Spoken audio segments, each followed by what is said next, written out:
This is A-Game. Fast acting, long lasting, with no side effects.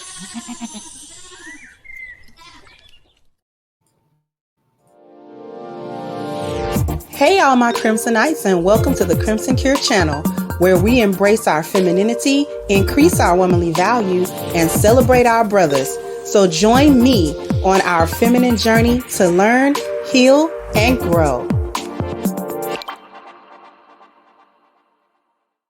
Hey there, my Crimsonites, and welcome to the Crimson Cure channel. I'm your host, femininity coach and author of the Crimson Cure, and this is my perspective.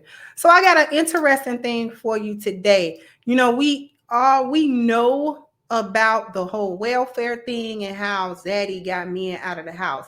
But there's also another aspect to this that no one has actually haven't heard anybody talk about this aspect, how Black women actually got started in thought culture. See, it's not a thing that started with social media. The transactional sex and the transactional behavior of Black women towards Black men actually started way back in the 60s, where we had these in the introduction and the enforcement of these entitlement programs, the way in which they were being enforced. So what I'm going to do is I'm going to share my screen and I'm going to let you listen to a clip, just about a minute and a half or so long. And I want you to listen carefully. And then we're going to come back and we're going to really cook this situation. So here we go. And she said, "Oh, you can't have a boyfriend. We don't allow that." And I wanted to know why. And she said, "Because it doesn't look right, with the kids." And so I said, "I still don't see where they have anything to do with me with a boyfriend." And she said, "Well, you'll have to get rid of him. You have to make plans to marry him." And I told her I wasn't getting married. I wasn't ready for it. I had just got out of one. And I said, "Now, look, you're going to tell me, here I am, 37 years old at that time. And I've been married, got 5 kids here in the home, and had been married to this one man for 16 years. And you're going to tell me I can't have a boyfriend?" And so she said, "Well, we doesn't allow the ADC mothers with boyfriend." And I couldn't understand that. So she left. When she left, well, then she come back to tell me that my case was denied. This is what happened. She come back to tell me that they had denied me, that I could not get on the aid. If a man marries you, that he should, take on the initiative of supporting your family. And, to tell a man that makes, $125, $135 a week, that he should accept me and 9 kids and support us is crazy. Because, realistically, I would feel that if I married a man in this position, that, it wouldn't take but maybe 6 months. If it took that long, he would begin to resent my kids. He would hate me, he would beat me and he'd scream at the kids. He'd start beating the kids out of frustration. And, maybe it wouldn't be because he didn't love me and the kids, but because he was, being deprived of, just having, a pair of shoes on his feet and proper food for himself, for kids that he wasn't responsible for. And this is, thinking realistically. And she said, "Oh, we can't." Now I'm going to actually stop sharing, because you heard these women, these 2 women talking. And the first one was saying how she had 5 children out of a marriage. And I guess they divorced or what have you. She didn't get into whether or not she was a widow or not. Didn't sound like she was a widow. Sound like they might have gotten divorced. So she has 5 children that she now needs help to take care of, okay, at this point.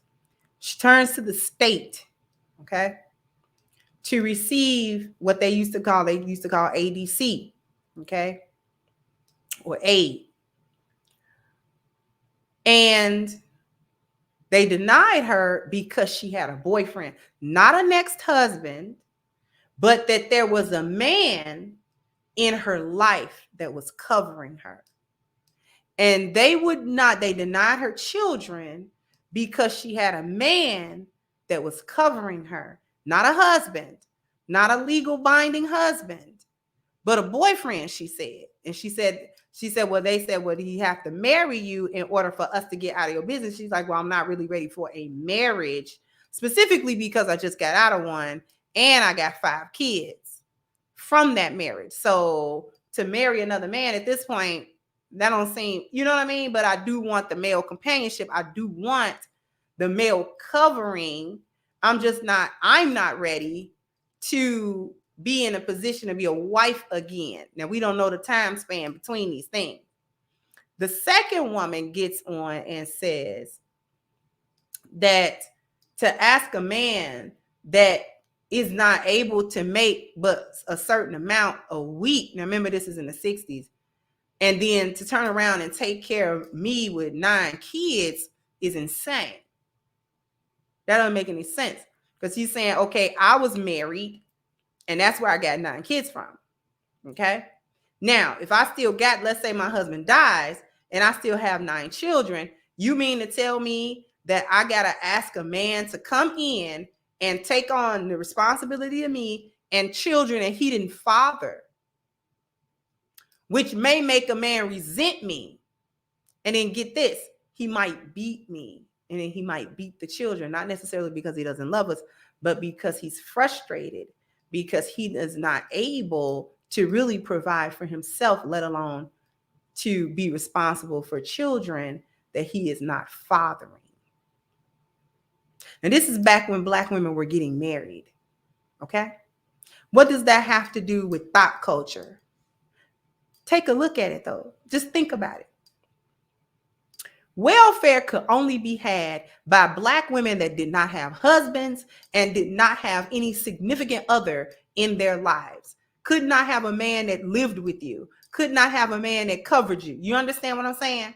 Could not do it. Zaddy was providing basic necessities through he was giving what he always give. And this is why I say Zaddy only gives the three out of 4 P's. This is important.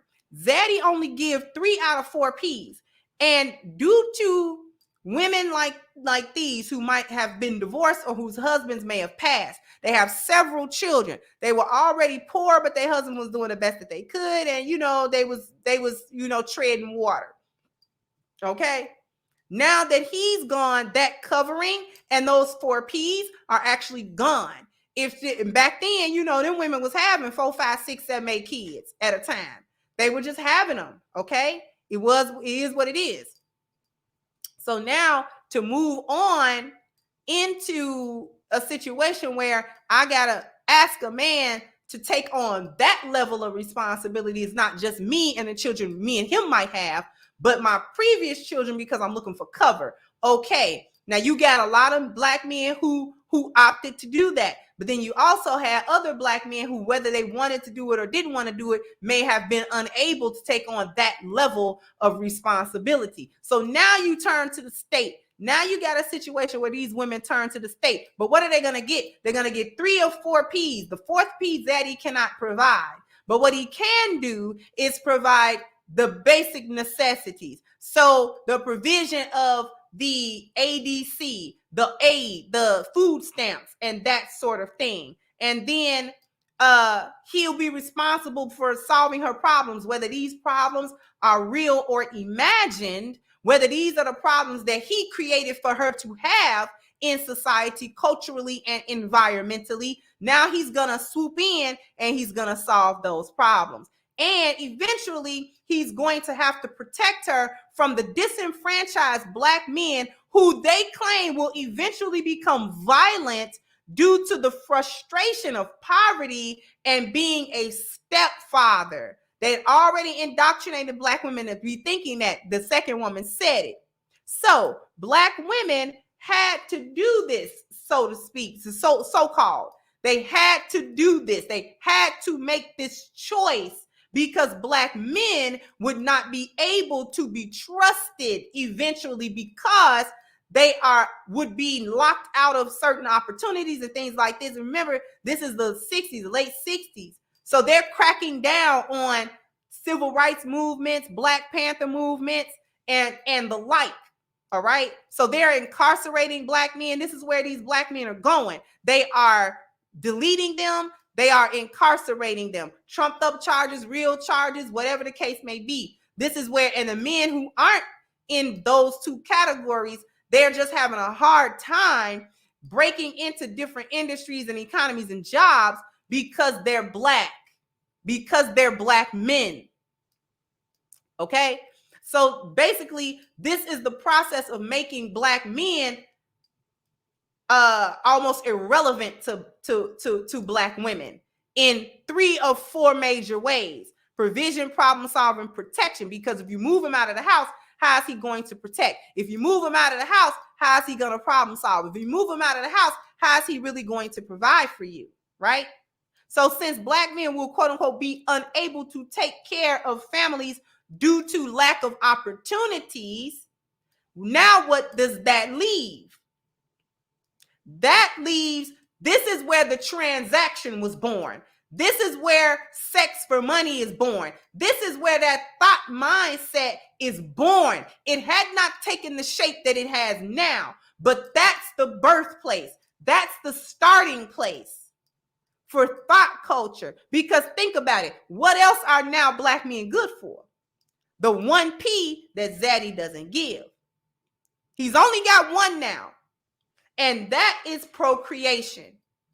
And without needing black men to provide all 4 P's, right? And really in the beginning, black women were being forbidden to receive all 4 P's from a black man, because then that would be the establishment of families, correct? That's the establishment of a family at this point. She's being forbidden from doing that. Now black men now become the transaction. Okay? He now becomes, dealing with black men for black women now becomes sexually transactional, because she doesn't need him for anything else now. This breaks the family. This erodes the family over time by changing how black women see relationships with black men. I no longer am requiring 4 P's, which would then translate into an entire family unit where you give me all 4 P's and I give you love, which is the emotional connection, right? Because without family or the potential to build a family, who needs the love? Who needs that? Who needs the emotional connection that a woman shared with her father as a child of a woman and then with her husband upon marriage? The foundation of procreation. Who needs that when you are not now looking for black men to get that from? Who needs the purpose of the family that you won't have? You see how they switched it? Which woman now needs the purpose? When we say that it's mainly for family structuring, creating children, reproduction, and legacy building. No legacy building now, though, because this is where the transaction is born. This is the start of thought culture, whole culture. Who needs the purpose? Who's going to be satisfied? Nobody. The women now are not going to be satisfied, because thought culture, what that leads to is a rampant and collective unfulfillment of women, the loss of her purpose, which is why they're not crying on TikTok about it. And what it does is it moves black women now into the transaction, the dirty, primal, carnal emotions that are connected to sex, because she still got to get that satisfied. She still got to get that satisfied. Okay? It's thought culture. It leads her into the humiliation. You know, now, before, she might not have taken joy in dealing with a man only for the sex and or the money. She needs, you know, what Zaddy's not covering in welfare or bills and stuff like that. She's going down there to Willie Earl to, you know, do a little something with Willie Earl, and, you know, he give her a couple of dollars on the light bill. That's the transaction now. She might even be humiliated, especially women in the late 60s, 70s might have actually been humiliated about that. Right? Sex that includes a vulgar expression. It even might go into a criminal space, assaults and traumas, things of that nature, right? This is where thought culture was born. I'm telling you, this is where it was born. It has evolved and it is now a monster of its own. The women back then would not recognize it now, but that's where it started. That's how they broke down. And then to make Black women okay with the transaction in the 70s, they pushed real hard with the Blaxploitation and the Foxy Browns and all of that type of stuff to make that transactional sex seem cool. That was to get Black women out of the mindset that it was shameful. And then once you remove shame from her, she'll do it shamelessly, which is now what we have. Black women in the transaction, in the thought culture, shamelessly, she proud. They do slut walks now. I know you didn't think about it, but you're welcome, right? So what I need you guys to do after I brought that to your attention, please go down in the description box and hit the link for crimsoncure.com so that you can order your copy of Reclaiming the Black Feminine, which is on sale now. So you can definitely go into the description box and hit the link for that. Also, jump down in the comment section. Let me know what you think. Like, share, subscribe to the channel if you have not. Once again, I'm your host, The Crimson Cure, and this was my perspective. Bye-bye, Crimsonites. Hey guys, please like, share, and subscribe to the channel and hit the notification bell. And if you've got more to say on the topic, leave a comment down below. Also, don't forget to support our sponsor who so graciously supports this channel by clicking the description box and the link for A-Game at agameherbal.com. You can go ahead and get a 10% discount off of your next purchase using the code Kendra10. This has been yet another Crimson Cure production, and I'll catch you guys on the next one.